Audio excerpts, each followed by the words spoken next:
BFM Bourse, vos placements, nos conseils sur BFM Business. Et nos coéquipiers du club qui nous rejoignent ce soir, Alexandre Taïeb, analyste et gérant pour Sycomore Asset Management. Alexandre, bonsoir. Bonsoir Guy. Et bienvenue sur le plateau de BFM Business. Ce soir, qui vous accompagne? David Calfon pour Sanso IM. Bonsoir David. Bonsoir Guy. Bienvenue également. On voit cette dichotomie aujourd'hui entre Wall Street qui tient. Alors on a des indicateurs américains, Sabrina nous en parlait, qui déçoivent aujourd'hui. Wall Street tient quand même, alors que l'Europe recule nettement, notamment depuis la publication de ces indicateurs américains. Qu'est-ce que ça nous dit là ? Est-ce que ça y est, l'Europe a mangé son pain blanc, l'Europe qui a surperformé par rapport à Wall Street depuis des mois et des trimestres, est-ce que c'est derrière nous tout ça, David ? Alors, ce qui est sûr, c'est qu'on est en train d'assister à une divergence entre les deux marchés, mais je ferai plutôt le parallèle entre cette divergence et la divergence de politique monétaire, puisque aux États-Unis, donc la Fed, on est déjà en train d'intégrer un dernier mouvement, c'est-à-dire la fin du mouvement de hausse des taux. Certains économistes prévoient même une baisse des taux dans pas si longtemps. Nous, on est beaucoup plus prudents que ça, on n'est pas tout à fait d'accord avec cette vision, mais en tous les cas, c'est une vue qui est dans le marché. Alors que dans le même temps, on a Christine Lagarde en Europe, et elle l'a répété encore aujourd'hui, qui dit qu'on est quand même très très loin du compte et qu'on n'est pas le travail n'a pas été fait et on va continuer à monter les taux encore. Je crois que c'est cette divergence qui est en train de peser un peu sur le marché. C'est-à-dire que aux États-Unis, effectivement, les indicateurs du jour marquent une nette dégradation. L'ISM des services inférieur aux attentes, proche de la zone de contraction. L'ISM des services à 50,3. Il ralentit vraiment nettement. On se dit, compte tenu de cet indicateur, oui, la Fed marquera sans doute une pause en juin, alors que parallèlement, effectivement, Christine Lagarde avertit qu'on n'est peut-être pas encore au pic de l'inflation sous-jacente. C'est ça que traduit le marché, la baisse de l'Europe et Wall Street à peu près stable. C'est ça qui se traduit dans les cours du jour, d'après vous ? Alors oui, il y a une dichotomie qui se crée. Après, c'est une dichotomie qui est anticipée par le marché. Si vous vous souvenez, quand on devait commencer le cycle de hausse de taux, la Fed démarre plus vite que la BCE, mais la BCE rejoint très vite en fait la Fed. Donc les deux banques centrales se suivent.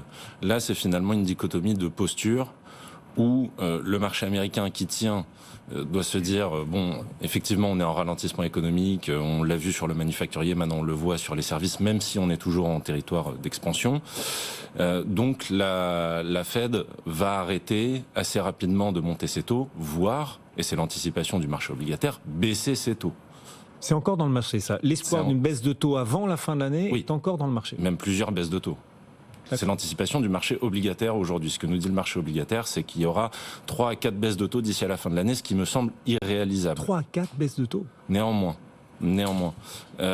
ces baisses de taux n'arriveront pas, mais on sait que la Fed aujourd'hui, et on l'a vu avec la crise SVB et Crédit Suisse, la Fed a plus une politique de stop and go maintenant. Donc elle intervient si c'est vraiment nécessaire. Donc en fait, on se dit, on ralentit économiquement d'une part, néanmoins en face, si jamais il y a un véritable problème, une véritable crise, la Fed viendra à la rescousse. De l'autre côté, la BCE constate que l'inflation sous-jacente est toujours trop élevée, ce qui est vrai, mais ce n'est qu'un constat. Donc il est tout à fait possible que la BCE ait une posture beaucoup plus restrictive, mais que 3 mois ou 6 mois suivant la pause de la Fed, la BCE suive également. Oui. Enfin, aujourd'hui, on voit les taux européens qui montent, prenant au pied de la lettre les propos de Christine Lagarde, et puis le 10 ans américain qui se détend parce que les indicateurs se dégradent aux États-Unis. Exactement, mais c'est tout à fait logique. À partir du moment où Christine Lagarde intervient pour appuyer sur le fait que l'inflation est trop élevée, les taux se retendent.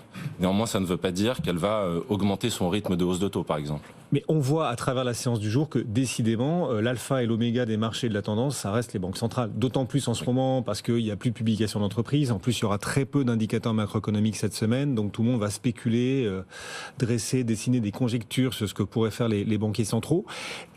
Qu'est-ce qu'il serait mieux pour la Fed ? Est-ce que vous pensez, David, qu'une pause en juin, comme l'anticipe le marché, puis peut-être encore une dernière hausse en juillet, serait mieux qu'une nouvelle hausse en juillet avant une vraie pause par la suite? Enfin, en termes de communication, est-ce que si elle marque une pause dès le mois de juin pour ensuite relever à nouveau en juillet, est-ce qu'en termes de communication, la Fed ne risque pas de brouiller un peu les pistes pour le marché, de compliquer la tâche? C'est un vrai risque. Et effectivement, la facilité, entre guillemets, serait d'aller jusqu'au bout du cycle de hausse. Encore une en juin. Encore une en juin, et après de s'arrêter véritablement. Maintenant, tout dépendra du discours qui va accompagner ces hausses de taux. Et pour le moment, Jérôme Powell a été assez doué pour faire quand même passer des messages. Et donc, si c'est une pause, mais qu'ils entrevoient malgré tout encore une hausse derrière, je pense qu'il l'exprimera. Mais effectivement, non, il faudrait quand même mieux aller jusqu'au bout du cycle de hausse et après cela faire une pause. Oui, c'est-à-dire que si la Fed marque une pause en juin, il va falloir une communication sacrément ciselée dans les propos de Jérôme Powell pour que le marché comprenne qu'on est en pause, mais que cette pause n'est que provisoire. Voilà. Alors, c'est vrai que souvent, il a dit, ils utilisent souvent le terme data dependent, en disant, voilà, ça va dépendre des données. Mais les données, elles sont pas claires en ce moment. Regardez les chiffres de l'emploi qu'on a eus. On a un chiffre du chômage qui augmente, mais des créations d'emplois qui augmentent. Donc en fait, il y en a un peu pour tous les goûts. Ouais. Donc c'est vraiment compliqué dans ce contexte-là. Est-ce que, voilà, entre les indicateurs retardés qui restent très très résilients, comme le marché de l'emploi par exemple, et des indicateurs avancés comme aujourd'hui l'ISM des services qui eux se dégradent vraiment, entre les deux, qu'est-ce qu'elle va regarder en priorité ou qu'est-ce qu'elle devrait regarder en priorité la Fed? Plutôt les indicateurs avancés qui se dégradent ou les indicateurs retardés qui restent très élevés et qui poussent peut-être vers d'autres hausses de taux? C'est probablement la principale question pour le marché aujourd'hui. Il vaudrait mieux, selon moi, qu'elle regarde les indicateurs avancés, ce qu'elle n'avait pas fait d'ailleurs lors de son premier cycle de hausse de taux en disant l'inflation est provisoire. Elle n'avait peut-être pas regardé assez loin. Donc là, il faudrait qu'elle prenne un petit peu d'avance. Je rejoins en revanche totalement David. Si elle fait une pause dès le mois de juin, alors déjà, il va falloir très proprement communiquer.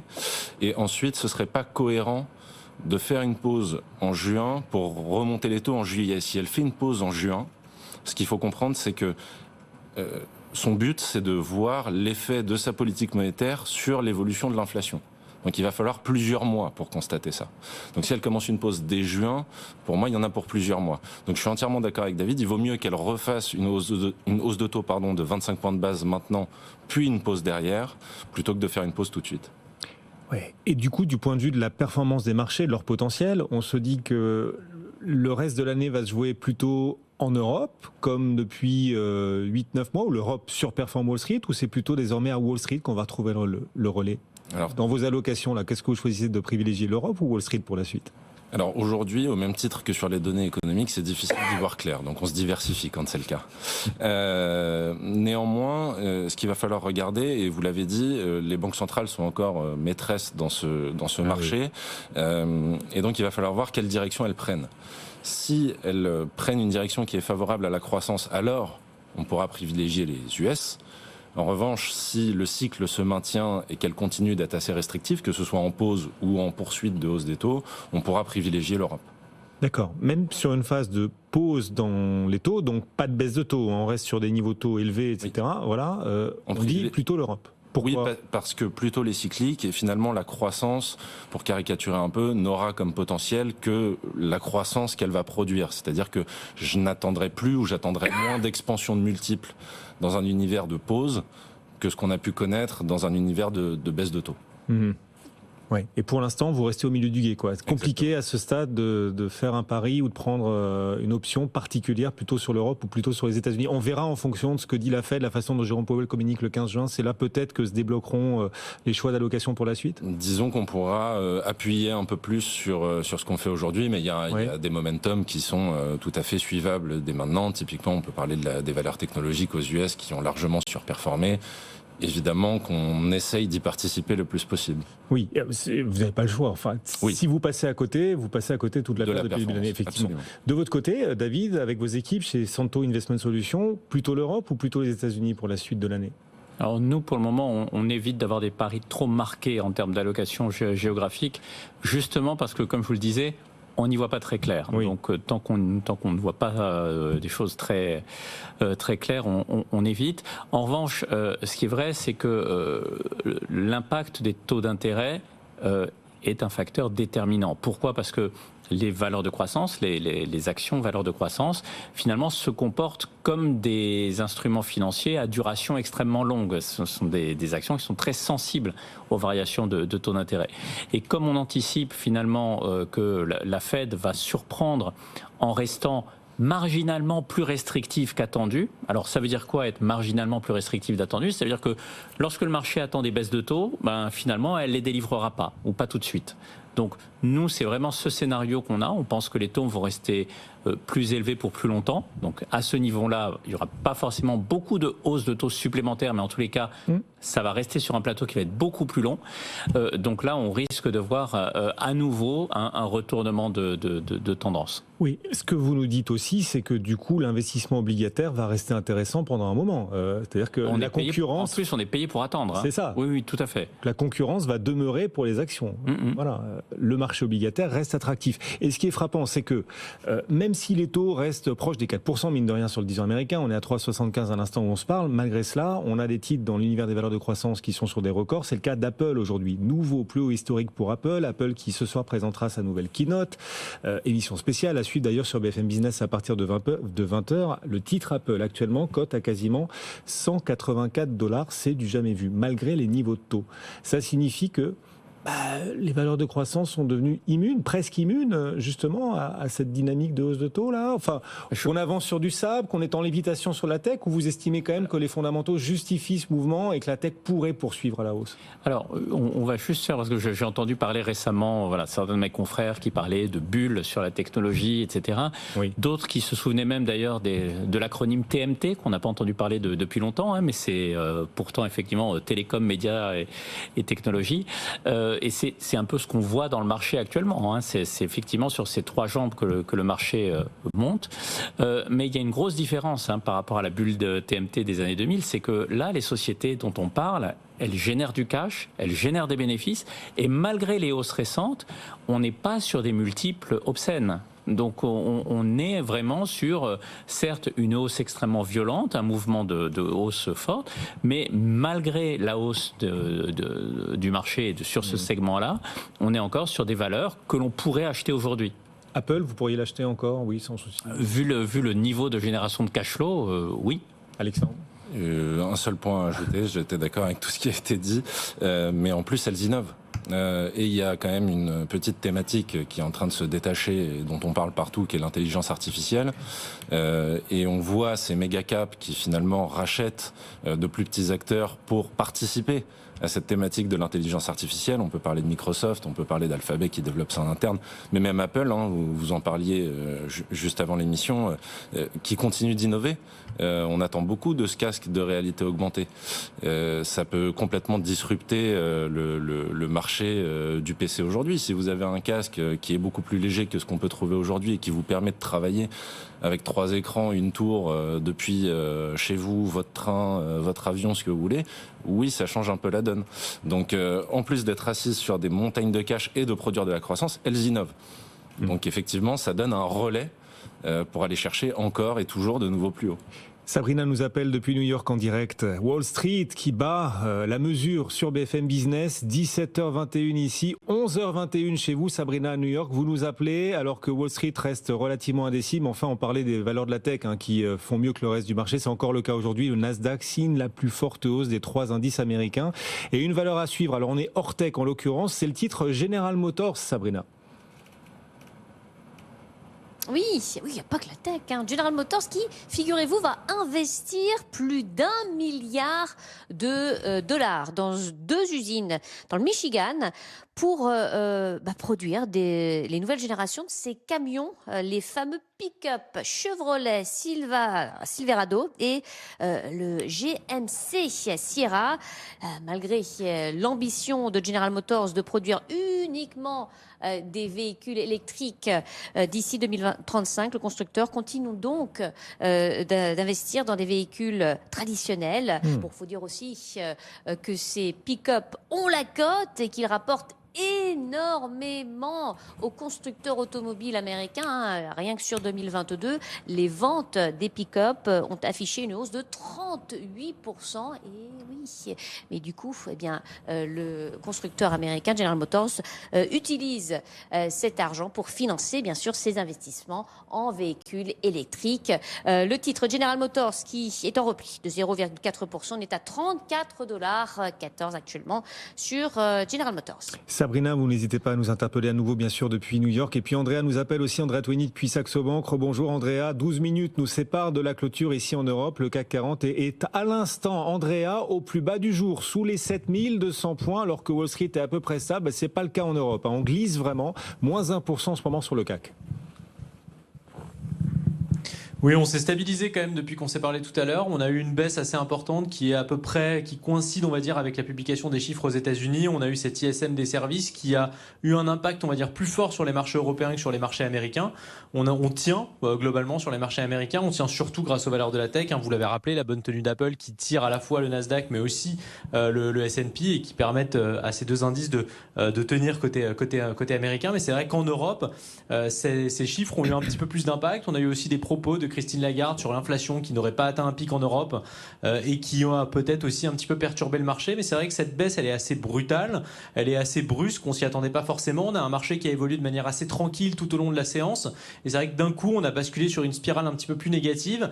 Et c'est aussi peut-être ce manque de relais acheteurs, ce manque de conviction de la part des investisseurs qui fait aussi qu'on a un marché qui est un petit peu plus vulnérable, qui peut basculer sur des petites baisses comme ça. Après, si on a Wall Street qui continue de bien se tenir, si on n'a pas forcément de mauvaises nouvelles dans les prochains jours, c'est vrai qu'on envisage quand même qu'il y ait un rebond à nouveau sur les marchés européens et notamment sur le CAC. On l'a vu la semaine dernière, on est revenu sur les niveaux à peu près sur lesquels on évolue aujourd'hui. Là, pour le moment, on tient 7002, mais on pourrait glisser jusqu'à 7150, voire légèrement en dessous de ce niveau. C'est des niveaux qui ont tenu, sur lesquels on a déjà réussi à rebondir. Donc, il n'y a pas non plus d'affolement ni d'inquiétude particulière par rapport au mouvement qu'on a connu cet après-midi. On voit que les niveaux de volatilité reste quand même extrêmement faible. On avait atteint en fin de semaine dernière un plus bas de février 2020 sur le VIX. Donc on sent quand même que la tendance et la dynamique sont assez calmes. Mais c'est vrai que ce manque de relais, ce manque de second souffle qui ne permet pas du coup au marché d'aller revenir sur des niveaux un petit peu plus soutenus, notamment en Europe en tout cas. C'est vrai qu'aujourd'hui, ça crée un petit peu plus de vulnérabilité. Après, ce qui est sûr, c'est qu'on va rentrer aussi dans une période d'attentisme. On va avoir cette réunion de la Fed la semaine prochaine, le 14 juin, où on va essayer de comprendre un petit peu quelles sont les intentions de la Fed en matière de taux. Et ça aussi, ça aura une importance et ça va un petit peu cristalliser les attentes en attendant d'y voir beaucoup plus clair. Mais voilà, pour le moment, c'est un marché qui baisse certes aujourd'hui, mais il faudra voir tout au long de la semaine si on n'a pas quand même la capacité de rebond qu'on a déjà vu sur les semaines précédentes sur le CAC. Donc pour moi, voilà, pas vraiment d'inquiétude aujourd'hui. Mais attention toutefois, parce que cette problématique de croissance et d'indicateurs qui ont été mauvais comme l'ISM, c'est un sujet quand même qui perturbe, qui inquiète les investisseurs et ça peut avoir un impact à plus long terme. Mais voilà, pour le moment, rien d'inquiétant parce qu'encore une fois, cette absence de relais des deux côtés, à la vente comme à l'achat, fait qu'on a un marché qui, a priori, a quand même une capacité, encore une fois, de rebond aujourd'hui, malgré la séance un peu plus négative. On voit qu'on baisse sur les marchés sans grand volume. Merci beaucoup de nous avoir accompagnés. Andrea Twining, puis Saxo Bank. David Calfon pour Senso IS et Alexandre Taïeb pour Sycomore AM nous accompagnent. Messieurs, donc on recule, c'est vrai, sous les 7200 points ce soir à l'approche de la clôture. Morgan Stanley estime que les actions européennes pourraient subir une baisse cet été. Voilà, c'est le début de la saison des prévisions pour l'été. Donc une baisse à venir des actions européennes, d'après Morgan Stanley, de 10% cet été, parce que ralentissement économique et que les actions européennes n'ont pas trop souffert pour l'instant, qu'elles devraient peut-être davantage souffrir dans les mois à venir. Moins 10% cet été. Alexandre. Il y a deux choses qui peuvent contredire ça. Je rejoins ce qui a été dit sur le manque de catalyseurs et ce qui fait que le marché s'essouffle un petit peu. Le premier élément, ce serait un grand plan de relance pour faire redémarrer la Chine. L'Europe et notamment les valeurs qui sont exposées à la Chine en profiteraient, ça pourrait donner un nouvel élan au marché. Le second, c'est un arrêt des hostilités Russie-Ukraine, mais qu'on attend depuis tellement longtemps maintenant, pas sûr qu'il arrive cet été. Pour la baisse de 10%, je ne sais pas exactement si ce sera 10, 12, 8, ou même s'il y aura une baisse. En revanche, effectivement, tant qu'on n'a pas vraiment de catalyseur haussier, finalement, comme c'est un marché de positionnement depuis le début de l'année, les longs, les acheteurs, ne vont pas revenir massivement cet été si on n'a pas un événement qui fait que. Donc à partir de ce moment-là, l'anticipation d'une baisse, quelle qu'elle soit, est justifiable. Néanmoins, on peut toujours prévoir ce qui va se passer. Ça risque quand même d'être contredit. Bon. Moins 10 cet été, d'après Morgan Stanley. David, moi, je suis très content d'être gérant de portefeuille et pas prévisionniste. Parce qu'effectivement, le rôle du gérant, c'est de s'adapter. Donc voilà, on essaiera de s'adapter. Mais c'est vrai que, blague à part, c'est vrai que l'été est souvent propice au trou d'air, par déjà manque d'intervenants, faible volume, faible news flow. Donc il ne faut pas grand-chose des fois pour déclencher des mouvements un peu violents. Pour autant, voilà, méfions-nous quand même de ces prévisions, et en tous les cas, sur ce type de prévisions, ne faisons pas de mouvements extrêmes. Très important, j'entendais encore certains investisseurs malheureux qui disaient qu'ils étaient totalement sortis des marchés en décembre 2022 suite à la mauvaise performance, etc. Ce sont des mouvements qui sont extrêmement dommageables et destructeurs de patrimoine. Donc même quand on veut exprimer une vision plutôt prudente ou négative, faire bien attention à l'ampleur du mouvement que l'on réalise dans ces cas-là. Mais sur les secteurs qui devraient plus ou moins performer, Morgan Stanley nous dit, les défensives devraient prendre le relais des cycliques pour la suite, à savoir qu'en phase de ralentissement économique, il ne faudra pas compter sur les cycliques, il faudra compter sur les valeurs défensives, et il passe à surpondérer sur notamment les valeurs pharmaceutiques. Ça vous parle ou pas? Alors c'est logique, ça va avec leurs prévisions, mais maintenant la vraie question est, est-ce que cette prévision va se matérialiser? D'accord, mais en tant que gérant, vous prenez vous aussi des positions. Est-ce que vous pensez que les défensives ont un meilleur avenir devant elles cette année que les cycliques, dans la mesure où on est en phase de ralentissement économique? Ça devra prendre le relais. Le tout est de la question du timing, en fait. Oui. Voilà. Et aujourd'hui, vous prenez pas position là-dessus? Non. Mais c'est-à-dire que vous laissez les portefeuilles en attente, en jachère. Oui, alors non, alors ils sont pas en jachère. loin de là. Mais on n'a pas de pari de style trop marqué dans nos portefeuilles actuellement. C'est vrai qu'on est plutôt en neutralité. En revanche, il y a un segment de la cote sur lequel on est extrêmement actif, surpondéré et volontaire, c'est le marché des obligations, et notamment des obligations d'entreprise, puisque là on est vraiment payé pour attendre. Il y a des rendements qui sont conséquents, et c'est un segment de la cote avec lequel on est encore à l'aise. Oui, même le high yield, où on évite quand même le high yield, il va y avoir beaucoup de remboursements. Alors il y a le haut, ce qu'on appelle nous le haut du high yield, c'est-à-dire le high yield de bonne qualité. Ce sont les entreprises qui sont notées double B, qui nous paraissent encore intéressantes. C'est vrai qu'on n'a pas l'habitude d'aller trop bas dans les notations. On n'a pas besoin finalement, puisque les taux de rendement sont maintenant assez élevés. On arrive à construire de très beaux portefeuilles avec des signatures de triple B-. Donc pourquoi aller s'embêter avec des choses très très risquées qui risquent effectivement d'avoir des accidents de parcours? Et il n'est pas trop tard, c'est-à-dire qu'on avait des super opportunités en fin 2022, début 2023. On en a toujours beaucoup aujourd'hui. Il y en a toujours, effectivement. On arrive assez facilement à construire des portefeuilles avec 5, 6, 6,5% de rendement. Oui. Alexandre? Effectivement, je rejoins ce qui a été dit sur l'obligataire, plutôt le haut du panier à yield. Puis le mur de la dette, ou disons les gros montants de refinancement, c'est plutôt 2025-2026, le gros risque. Donc on a encore un peu de temps de voir venir. Sur la partie action, si je devais donner une vue plus marquée, peut-être à horizon fin d'année ou début d'année prochaine, moi ce que j'attends, c'est quand même globalement, même si on arrive en récession en Europe, qu'elle soit assez peu marquée, qu'on ait 2 trimestres de croissance négative, c'est quelque chose qu'on a déjà vu, on peut repartir derrière. Typiquement, on parlait de l'ISM des services aux États-Unis, il est déjà retombé sur 50 avant de repartir.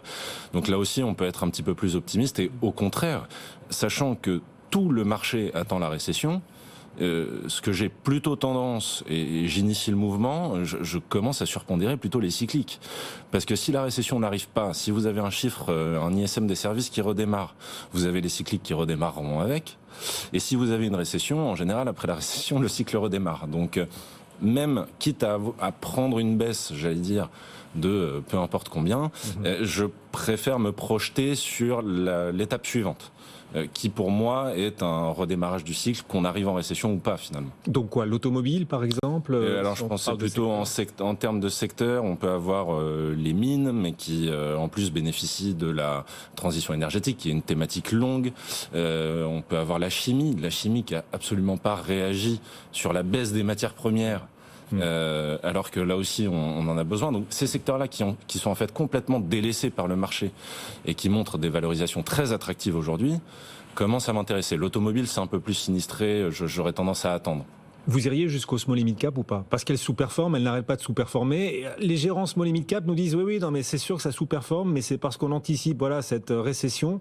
Mais dès qu'on y sera, ça va repartir parce qu'historiquement, quand on est au plus bas, les small et mid repartent très très vite de l'avant pour la suite. Est-ce que vous vous dites, en suivant la logique qui est la vôtre quant au cyclique, que c'est aussi le moment de réinvestir sur les petites et moyennes valeurs là? Alors en théorie, ça devrait l'être. Néanmoins, comment dirais-je, tant qu'on anticipe la récession, les small et mid vont sous-performer. Il n'y a absolument pas de retournement de tendance sur le momentum des small et mid. Donc pour l'instant, je reste un petit peu à l'écart, mais c'est effectivement quelque chose que je surveille à partir du moment où le cycle redémarre pour revenir. C'est pas grave en fait si je rate les 5 ou 10 premiers % de hausse, je préfère rentrer à ce moment-là que de rentrer tout de suite au risque de baisser encore. Ah oui, parce que le risque de baisse serait plus important que pour les cycliques quand même. Absolument. D'accord. Bon. Juste après, effectivement, sur les small et mid, nous, c'est un segment on n'est pas encore revenu, mais on le surveille. Pour une raison assez simple, c'est que la durée du cycle de sous-performance est anormalement long. Voilà, donc on surveille effectivement, on est à guetter les premiers retournements de tendance, et quelque chose me dit que lorsque ce retournement de tendance va se matérialiser, il risque d'être assez violent, parce que je pense qu'on est effectivement assez nombreux à nous dire que la sous-performance commence à être longue et très significative. Et vous vous dites pas qu'elle est longue et significative justement parce que le marché a changé, parce qu'il y a de plus en plus de gestion passive? Alors, je me méfie toujours de ces nouveaux mondes qu'on nous décrit en nous disant que c'est plus du tout comme avant, tout a changé, etc. Ouais. C'est malheureusement rarement, ou heureusement d'ailleurs, rarement le cas. Merci messieurs de nous avoir accompagnés, nos coéquipiers du club.